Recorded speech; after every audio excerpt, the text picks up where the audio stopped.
Infrastructure Minister Stephenson King last week supported the government's initiative to request that Parliament waive the value-added tax on water conservation products while highlighting critical deficiencies in the nation's water infrastructure.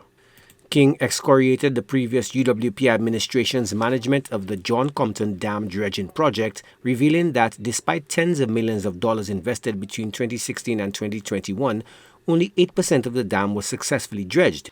While King was a dissenting member of that cabinet, he did not have the portfolio for the ministries that oversaw the project, namely economic development and agriculture.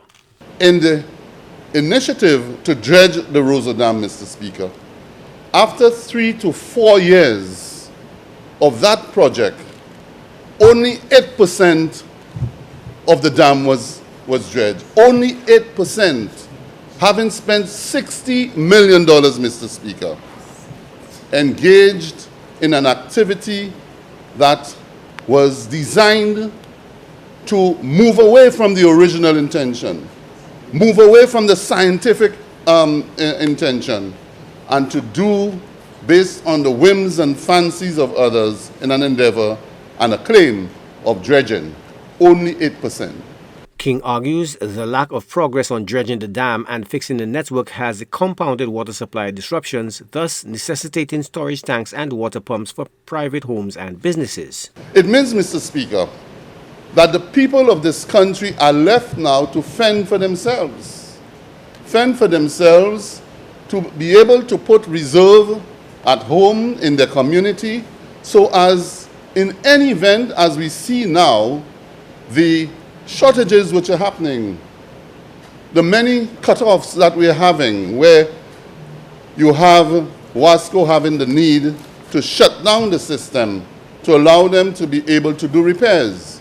And therefore people now have got to think of how do I facilitate the collection of water and reserving of water and harnessing of water so as to be able to survive at any given time when WASCO shuts off the system. The minister outlined extensive infrastructure requirements for the Creaky Water and Sewage Company's network, including the US $27 million raw water line project from Varna to Cul-de-Sac and the rehabilitation of the Thebes treatment plant, currently operating at 50% capacity.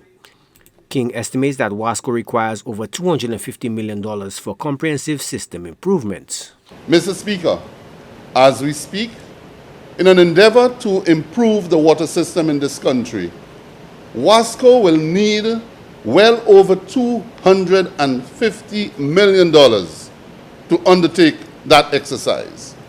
The first part of it, Mr. Speaker, is to deal with the raw water line, which really and truly at this time should be the time to deal with it, because by now we would have finished the Roseau Dam, the John Compton Dam, and as far as the dredging is concerned, we would have improved our capacity, at least if we had improved the capacity from what it is now, from 200 million gallons to probably about 400 or 500 million gallons, then we can move to the raw water line. The cost, Mr. Speaker, and I speak of the investment in the raw water line from Varna to Cul-de-Sac is estimated at $27 million US. That's the kind of investment we are called upon to do as a consequence of neglect. Then we've got the Thebes treatment plant in Sisera, which is 50% operational. And that is another sum that we are now estimating in terms of refurbishing that plant and to bring it to maximum capacity. Then there is comprehensive replacement of aging pipeline infrastructure, including those in the problematic Castries Basin, with busted pipes leaving roadways laden with potholes from temporary repairs. So what is happening now, Mr. Speaker, is that we've given WASCO the opportunity to proceed and to put in those pipelines, and presently today, in fact, some parts of the Chaussee Road has been closed to facilitate the construction and the excavation that is to take place to put in those pipelines. But the pipeline alone, Mr. Speaker, it took us 6 months to get the pipeline. The cost, $2.6 million. Beg your pardon?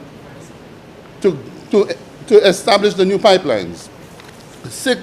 The entire project is over $6 million, say $7 million to do that road, which includes the cost of the pipeline. The VAT exemption will apply to water tanks and fittings, pressure-reducing valves, water pumps, safety and relief valves, and related plumbing equipment. The minister urged businesses to ensure the tax savings are passed on to the consumers, stressing the government's commitment to make water storage more accessible to residents. Joachim Duplessis, HDS News Force.